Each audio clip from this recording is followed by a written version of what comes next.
This painting behind you of Jesus, is this the one that changed?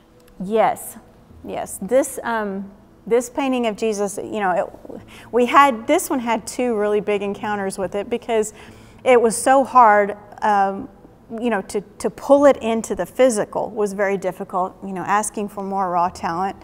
God, I don't know how to do this. So we had that whole conversation, you know, around this painting. But then we also, after I got the face, you know, on there and I was artistically happy, celebrating, you know, God, and I'm like, okay, and I get everything really proportioned and I get the eyes like in place, but I cannot see, like, I don't know if God wants them open or closed.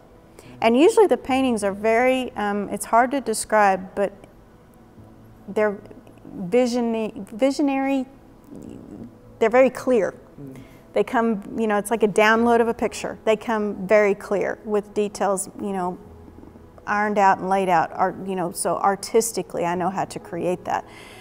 This one, I couldn't see, and I say I couldn't see, it was like I couldn't see into the vision that God gave me to see if the eyes were open or closed. And I had gotten to that point, you know, everything around this was done, and I was actually going to be going to the event that this one was for the very next day.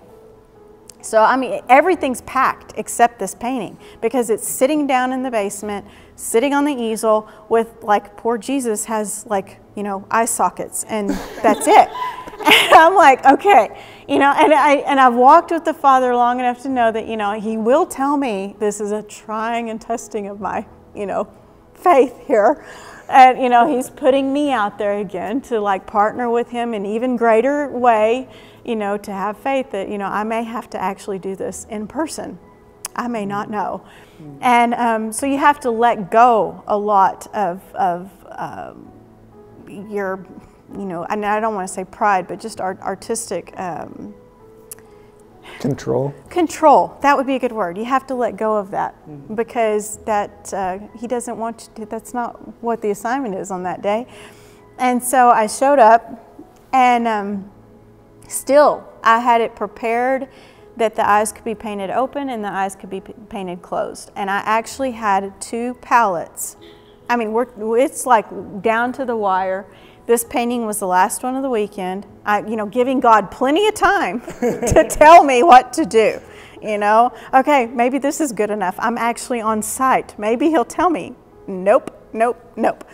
And so I was like, okay, I don't know what else to do. I'm like, Lord, you know, we're going to be halfway through this painting and I don't know what to do. Okay, that's okay, that's okay. All right, how can I do this? I can prepare two palettes. One is for the eyes open, one is for the eyes closed. And I had them sitting on the table, you know, ready. Paintbrushes, everything ready.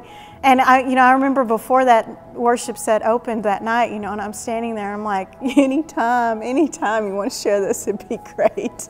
Nothing. I hear nothing. I see nothing. I'm like, oh my goodness. Okay. So we get in. You know, I started the painting, and I'm doing everything around the eyes that I can possibly think of, you know, because I'm like, I haven't heard yet, you know, and then finally I mean, just loud and clear as could be, it's just, you know, just drops it, and eyes open. Oh, thank you. So I'm like, you know, it's like the gates open for a racehorse, you know, I'm like running with it, because I mean, these are to be done, you know, in a certain amount of time, and you're in front of people, and you can't paint Jesus without eyes. I mean, you know, the interesting part is these paintings have to come to a finalization in front of everybody in a very restricted amount of time. So, you know, I have to kind of follow orders outside of my own intelligence from God to even get this done. And so when He said it, I'm like, oh yes. So, you know, I grab the right palette, and I start painting the eyes open, you know. And so we get done with it, and it was intriguing that night because we had people across the room, and I think y'all might have been there, but we had people across the room that came clear over and were just standing there and staring, and you know, they were like, His eyes are on fire, His eyes are on fire. And it is, you know, the Jesus from Revelation. And so, you know, I was blown away with what God did with it, because they literally looked like they were lit up. And I went out in the hallway and left the painting for a minute, because a lot of times I just it's like a decompression right after they're done. And so I kind of escaped for a moment and went out into the hallway, and because people just, usually really come up for a closer look, which is wonderful, that's fine, but I just kind of have to like decompress after being in a certain space with the Father. And I walked out and I went and looked in the mirror, and I had some people with me, and they're like, Codye, you've got gold like on your face, and did you use metallic makeup? And I'm like, what? And so we went and looked, and I'm like, what are you talking about? So we went into the restroom, and I had like gold dust on my cheeks and around my eyes. And I wear contacts. I don't like metallic makeup. It hurts. So, I was like, it was one of those moments that you're just like, this is so beyond, I am honored that I get to do this. I am so honored. Why did you choose me? I got to do that. And I know that you showed up. There's evidence, and these eyes, like, I could never paint those eyes like that again. I could never paint them like that again. It was like, oh my gosh, it finally, like, God finished them for me. They were just, because to paint the eyes of Jesus is just kind of one of those holy out there acts for an artist. And I was like, oh my gosh, I may never do it like that again, And then the evidence of like, that was like supernatural met the physical. And it was a really intense, amazing encounter for me to do this painting. So, and people come, they're talking about the eyes lit across the room, and we're all having a good time, whatever, and so I get home and I unpack the paintings, and, and I usually, after conferences and things, I kind of have to take a moment to take them in because it's so quick, that I do one and flip it and do the next one. And so I don't even get to like, God, what did you do during this? Or, where did you show up and I didn't know you would? Because a lot of times, he'll show up and he like almost steps into me to such an extent that I don't know my movements. I will look back and like not remember doing that. I can't remember what happened. It's an invasion, a holy, wonderful invasion. But so I enjoy those, like sitting there going, I didn't plan that, So we have like this fun time after conferences where I just sit and stare at the paintings. And I was doing that, and he comes to me and he's like, I need you to paint over those eyes.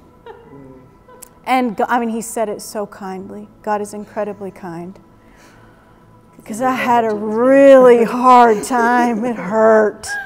I'm like, and it was kind of like buy me the roof thing. I'm like, wrong station. I did not hear that. I could not have heard that. Like, you showed up for that. Really? And again, he lets me have my moment of meltdown. And so I'm just quiet again, and he says it again. I need you to paint over those eyes. And he's like whispering, I need you to paint over those eyes. And I'm like, I start crying. And I'm like, those are the closest, for me personally. Everybody sees Jesus differently. That's a whole conversation in itself.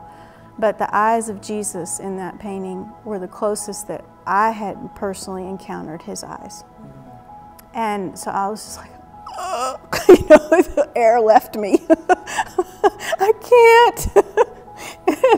He let me, but he knows, hopefully by now, God, I know that he does. It's when he asks me to do things, I do them. It's pretty simple. So he knew I would. It's just, it took a little bit to warm up to it, And so I'm like, okay, and it's like, it's one of those things, like, do I just get this over with really quick? Or do I gaze at those eyes and takes a whole bunch of pictures for a few days? How do I do this? And he just let me sit with it. He knew I was having an issue, massive one. And so he was super patient. I didn't take long, because I was like, it's kind of one of those things, it's like, if you're going to jump, just jump and get the misery over with, And so I'm like, okay, So I'm like setting everything up, get the colors out. And, you know, unfortunately, I knew the palette already for the eyes closed. I'm like, oh my gosh, I never knew. You know, I never had this, you know, I never thought that it would turn out quite like this, Lord. And so he was so sweet. And I mean, I cried. The process, I cried the whole time. There was a letting go in it. But he was so kind, and he said, I need you to do this for me. I need you to do this for me, and I need you to cover those eyes. He said the reason the eyes were open that night was because the atmosphere, he said, my children were hungry to see my face. They were hungry to see my face, and I could come into that atmosphere in that way. He said it was a very special environment, and the hearts were ripe and ready for such a thing, you know, such an encounter like that.